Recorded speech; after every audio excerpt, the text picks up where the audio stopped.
আসসালামু আলাইকুম রহমতুল্লাহ নাহমাদুহু ওয়া নুসাল্লি আলা রাসূলিহিল কারীম আম্মা বাদ। আজকের এই দর্সে আমরা আলোচনা করব 13 নম্বর মূলনীতি বা 13 নম্বর উসুল নিয়ে। 13 নম্বর উসুল বা 13 নম্বর মূলনীতি হলো যে ইমাম মুহাম্মদ এবং ইমাম আবু ইউসুফ তাদের কওলের উপর যদি আমল করা হয় তাহলে কি ইমাম আবু হানিফার তাকলিদ থেকে বের হয়ে যাবে কেউ? যেহেতু আমরা হানাফি মাযহাবের অনুসরণ করি, ইমাম আবু হানিফার অনুসরণ করি, সেই হিসাবে যে ইমাম মুহাম্মদের কোনো কওলের উপর আমল করা বা ইমাম আবু ইউসুফের কোনো কওলের উপর আমল করা, এর মাধ্যমে কি হানাফি মাযহাবের গণ্ডি থেকে বের হয়ে যাবে কেউ? বের হবে না। এটি হলো আমাদের 13 নম্বর মূলনীতি। কেউ যদি ইমাম মুহাম্মদ অথবা ইমাম আবু ইউসুফের মতের উপর আমল করে তাহলে কেউ হানাফি মাযহাবের গণ্ডি থেকে বের হবে না। 13 নং উসুল মাতলাবুল আকওয়ালু আসহাবিল ইমাম ফিল হাকিকতি আকওয়ালুহু। যেখানে মূল বিষয় হলো ইমাম আবু হানিফার ছাত্র যারা রয়েছে তাদের কওলগুলো মূলত তারই কওল। ফিল হাকিকতি আকওয়ালুহু আইলি আবি হানিফা ফামান কল্লাদাহুম লা ইয়াখরুজু আন তাকলিদি। ফলে যে ব্যক্তি কি করবে, তাদের অনুসরণ করবে, আসহাবে আবু হানিফার অনুসরণ করবে, তারা তাকলিদ থেকে বের হবে না, তাকলিদের গণ্ডি থেকে তারা বেরিয়ে যাবে না। এটা হলো 13 নম্বর উসুল, 13 নম্বর মূলনীতি। যে কেন তারা বের হয়ে যাবে না? যেহেতু তারা অধিকাংশ ক্ষেত্রেই তারা ইমাম আবু হানিফার উসুল যেগুলো রয়েছে, মূলনীতি যেগুলো রয়েছে, সেগুলোর ভিত্তিতে তারা কথা বলেছেন, সেগুলোর ভিত্তিতে তারা হুকুম দিয়েছেন।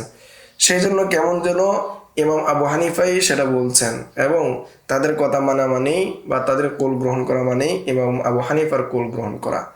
সেই হিসাবে কেউ যদি সাহেবাইন সহ অন্যান্য আসহাবে আবু হানিফার অনুসরণ করে তারা তাকলিদের গণ্ডি থেকে বের হবে না, ইমাম আবু হানিফার মাযহাব থেকে বের হবে না। ইযা তাকাররারা যালিকা ফা'লাম আন্নাল ইমাম আবু হানিফা রাহিমাহুল্লাহু তাআলা মিন শিদ্দাতি ইহতিয়াতিহি ওয়া ওয়ারা'iহি ওয়া ইলমিহি বিআন্নাল ইখতিলাফা মিন আসারির রাহমা।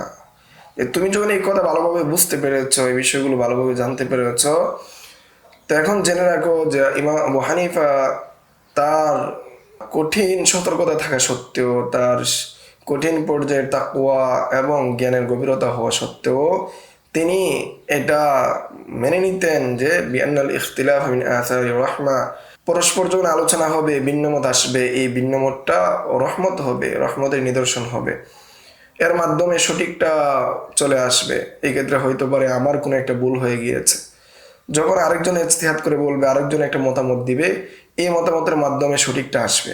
এটা হলো ইমাম আবু হানিফার এত মহান ব্যক্তি হওয়া সত্ত্বেও তার মেজাজ, তার মত। ক্বালা লি আসহাবিহি, এই জন্য তিনি তার ছাত্রদেরকে বলেছিলেন, ইন তাওয়াজ্জাহা লাকুম দালিলুন ফাকুলু বিহি, যে আমি যে কথাগুলো বলি, আমি যে দলিলের ভিত্তিতে তোমাদের জন্য মাসআলা পেশ করি, সেগুলো ছাড়াও যদি তোমাদের নিকট কি হয়, অন্য কোনো দলিল তোমাদের সামনে আসে, তাহলে তোমরা সেটা বলো, আমার কওল বা আমার মত গ্রহণ করা তোমাদের জন্য আবশ্যক না। ফাকানা কুল্লুন ইয়াখুযু বিরিওয়ায়াতিন আনহু ইউরাজ্জিহুহা। ফলে প্রত্যেকেই ইমাম আবু হানিফা যখন কোনো একটা মাসালার বিষয়ে গবেষণা করতেন, তখন একটা মাসালার মধ্যে অনেক সময় তাআরুজুল আদিল্লার ক্ষেত্রে বা তারাদ্দুদুল মুজতাহিদের দ্বিধার ক্ষেত্রে একটা মাসালায় একাধিক মত আসতো।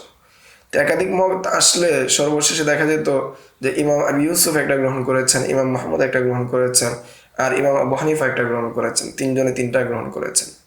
ফাকানা কুল্লুন ইয়াখুযু বিরিওয়ায়াতিন আনহু ওয়া ইউরাজ্জিহুহা, এবং প্রত্যেকেই তার থেকে একটা কওল গ্রহণ করতেন এবং কি দিতেন, তারজিহ দিতেন। কামা হাকাহু ফিদ দুরুল মুখতার, যেমনটা আলোচনা হয়েছে দুরুল মুখতারের মধ্যে বর্ণিত হয়েছে, এসেছে।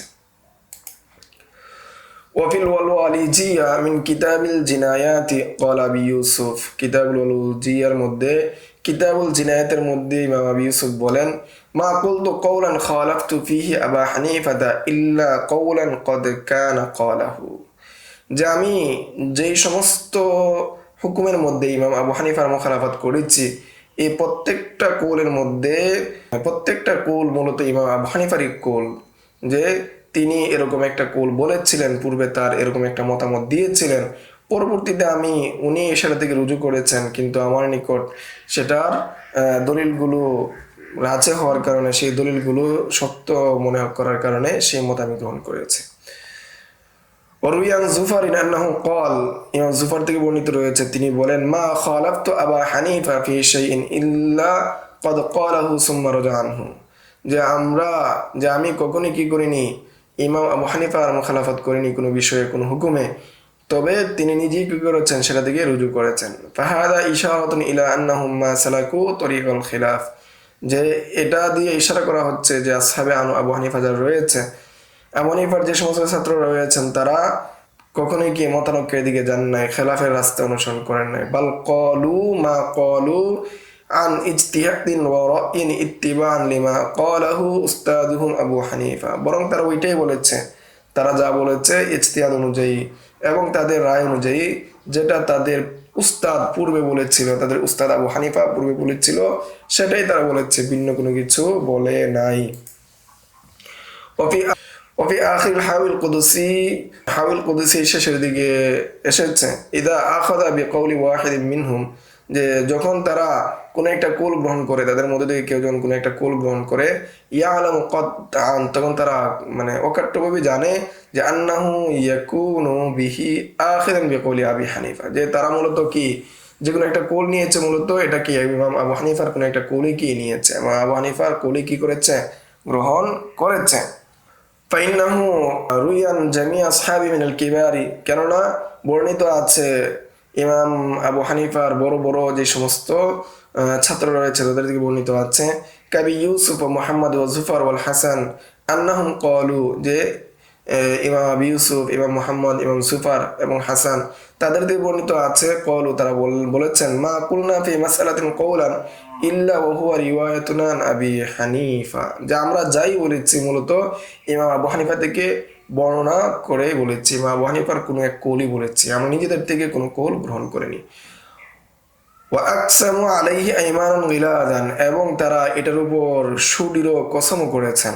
ফালাম ইয়াতাহাক্কাক ইযান ফিল ফিকহি জাওয়াবুন ওয়ালা মাযহাবুন ইল্লা লাহু কাইফামা কানা ওয়া মা নুসিবা ইলা গায়রিহি ইল্লা বিতরিকিল মাজাদিল মুওয়াফাকা, ইনতাহা। ফলে ফিকহের মধ্যে যে জবাবই পাওয়া যায়, যে মাযহাবই পাওয়া যায়, সেটা কোনো না কোনোভাবে সেটা ইমাম আবু হানিফার মাযহাব, ইমাম আবু হানিফারই কি মাযহাব হিসেবে গণ্য হবে। ওমা নুসিবা ইলা গায়রিহি, আর যেটা অন্যের দিকে নিসবত করা হয়, যে বলা হয় এটা ইমাম মুহাম্মদের কৌল, ইমাম আবু ইউসুফের কৌল, ইমাম জুফারের কৌল, মূলত এটা মাজাজ হিসেবে বলা হয়, যেহেতু সেটা তার সাথে মিলে যায়, তাদের মতামতগুলো ইমাম আবু হানিফার সাথে মিলে যায়, সেই জন্য তাদের দিকে নিসবত করা হয়, ইমাম আবু হানিফার দিকে নিসবত করা হয় না। যেমন একটা উদাহরণস্বরূপ, ইমাম আবু হানিফা মায়ে মুস্তামাল, ব্যবহৃত পানি, যে পানি দ্বারা কি করা হয়েছে, ওযু করা হয়েছে, এরূপ যে পানিগুলো রয়েছে সেই মায়ে মুস্তামালের হুকুমের বিষয়ে ইমাম আবু হানিফার দুইটা কৌল আছে। একটা হলো তাহিরুন গায়রু মুতাহহিরিন, আর যে সেটা পবিত্র এবং পবিত্রকারী না, সে অন্য কোনো কিছুকে পবিত্র করতে পারে না। দুই নম্বর অভিমত হলো সেটা কিনা গায়রু তাহির গায়রু মুতাহহির, সেটা পবিত্র না, অন্য কাউকে পবিত্র করতেও পারে না। তো শাইখাইন ইমাম আবু হানিফা এবং ইমাম আবু ইউসুফ তারা গ্রহণ করেছেন সেটা কি নাজাসত, সেটা কি পবিত্র না এবং অন্য কোনো কিছুকে পবিত্র করতেও পারে না। অপরদিকে গ্রহণ করেছেন ইমাম মুহাম্মদ যে সেটা তাহিরুন গায়রু মুতাহহিরিন, সেটা পবিত্র কিন্তু অন্য কোনো কিছুকে পবিত্র করতে পারে না। তো এখানে ইমাম মুহাম্মদ যে কোলটাকে গ্রহণ করেছেন সেই কোলটা মূলত ইমাম আবু হানিফার এক কোল, এবং ফতোয়া দেওয়া হয় ইমাম মুহাম্মদের কোলের উপর। তো ইমাম মুহাম্মদের উপর কোলের উপর ফতোয়া দেওয়া মানে মূলত ইমাম আবু হানিফার কোলের উপরই কি ফতোয়া দেওয়া।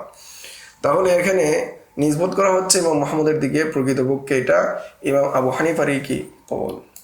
ফাইন কুলতা ইদা রাজা আল মুজতাহিদু আন কওলিন, এখানে একটা ইশকাল বর্ণনা করা হচ্ছে, যদি তুমি ইশকাল করো যে যখন কোনো মুজতাহিদ তার কোনো কোল থেকে রুজু করে ফিরে আসে, ফালাম ইয়াবকা কওলান লাহু, তখন তো সেটা তার কোল বাকি থাকে না, সেটা তার কোল হিসেবে আর গণ্য হয় না। লিআন্নাহু সারা কাল হুকমিল মানসুখ, কেননা সেটা কি মানসুখের হুকুমে চলে আসে, কামা সায়াতি, সেই বিষয়ে আলোচনা সামনে আসবে ইনশাআল্লাহ। ওয়া হিনাইযিন ফামা ক্বালাহু আসহাবুহু মুখালিফিন লাহু ফিহি লাইসা মাযহাবু, তখন যারা বলে মুখালিফিন যারা রয়েছে, তা আসহাবু মুখালিফিন লাহু, এরপর যখন তার যে সাথীরা রয়েছে, তার যে ছাত্ররা রয়েছে, তারা যেটা বলবে লাইসা মাযহাবু, তখন তো ইমাম আবু হানিফা যেটা থেকে রুজু করেছেন সেটা যদি তার ছাত্ররা বলে তাহলে তো সেটা তার মাযহাব হবে না, একটা ইশকাল। তারপরে কেন ইমাম আবু হানিফার মাযহাব বলা হবে? বাল সারাত আকওয়ালুহুম মাযাহিবু লাহুম, বরং সে আকওয়ালগুলো তাদের মাযহাব হবে। ফাকাইফা তুনসাবু ইলাইহি, কিভাবে তার দিকে নিসবত করা হবে, কিভাবে ইমাম আবু হানিফার দিকে নিসবত করা হবে? তিনি তো সেটা রুজুই করে ফেলেছেন, তার তো এটা কোরআন নাই। ছাত্ররা যদি সেটা গ্রহণ করে সেটা তো তার কুল হবে না। বলে হানাফিয়ু ইন্নামা কাল্লাদা আবু হানিফা, আর হানাফি যারা রয়েছে, যারা হানাফি মাযহাবের অনুসরণ করে, তারা মূলত ইমাম আবু হানিফার অনুসরণ করে। ওলিদা নুসিবা ইলাইহি দুনা গায়রি, এই জন্য ইমাম আবু হানিফার দিকে নিসবত করা হয়, অন্য কারো দিকে কি করা হয় না? নিসবত করা হয় না। তাহলে তাদের কৌলকে কেন হানাফিদের মাযহাব বলা হবে? কলতু আল্লামা শামী রহমাতুল্লাহি আলাইহি বলেন যে এর উত্তর আমি দিচ্ছি।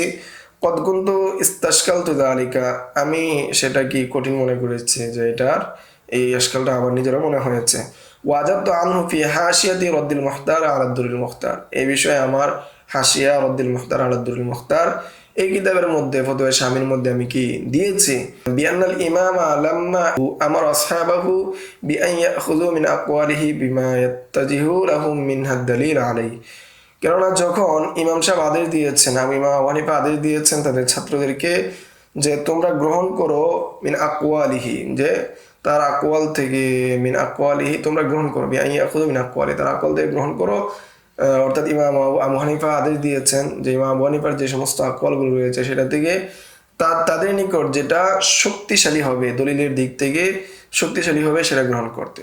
সারা মা ক্বালুহু কওলান লাহু, তখন সেটা কি হয়ে যাবে, কেমন যেন তারা যেটা বলবে সেটা ইমাম আবু হানিফার কলি হয়ে যাবে। কেন? লিইবতিনাহি আলা কওয়াইদিহি আল্লাতী আসসাসাহা লাহু, যে তিনি এমন একটি মূলনীতি, এমন একটি কায়দা তৈরি করেছেন, যে কায়দা বা মূলনীতির ভিত্তিতেই কি করেছে তারা সেই মতামতগুলো নিয়ে এসেছে। ফালাম ইয়াকুন মারজুআন আনহু মিন কুল্লি ওয়াজহিন, ফলে সেটা সমষ্টিগতভাবে মারজুআন হবে না, সমষ্টিগতভাবে সেটা থেকে তার পরিবর্তন হিসেবে গণ্য হবে না। এই ছিল, কেউ যদি ইমাম আবু হানিফার সাথী যারা রয়েছে, ছাত্র যারা রয়েছে তাদের কোলের অনুসরণ করে, তাহলে এর মাধ্যমে সে ইমাম আবু হানিফার মাযহাবের অনুসরণ থেকে বের হয়ে যাবে না। এর মৌলিক যে কারণ আছে সেটা হলো ইমাম আবু হানিফা তাদেরকে নিজেই বলেছেন, ইন তাওয়াজ্জাহা লাকুমুদ দালিলুন ফাকুলু বিহি, যদি তোমাদের কোনো দলিল তোমাদের নিকট সুস্পষ্ট হয়, কোনো বিষয়টাকে তোমাদের নিকট গুরুত্বপূর্ণ মনে হয়, সেটা যদি দলিলের দিক থেকে শক্তিশালী মনে হয়, তাহলে তোমরা সেটা গ্রহণ করো। যেহেতু তার এই কৌলের ভিত্তিতে, তার আদেশে, তার মূলনীতির ভিত্তিতে তারা গ্রহণ করেছে, তার মারজুআনহু কলি গ্রহণ করেছে, সেই হিসাবে এটা কেমন যেন ইমাম আবু হানিফার মাযহাব, ইমাম আবু হানিফার কোল, সেই হিসাবে ইমাম আবু হানিফার সাথীদেরকে যদি কেউ অনুসরণ করে তারা তাকলিদের স্তর থেকে বের হবে না। আজকের দর্শ এই পর্যন্তই। আসসালামু আলাইকুম ওয়া রাহমাতুল্লাহ। يؤتي الحكمة من يشاء ومن يؤت الحكمة فقد أوتي خيرا كثيرا وما يذكر إلا أولو الألباب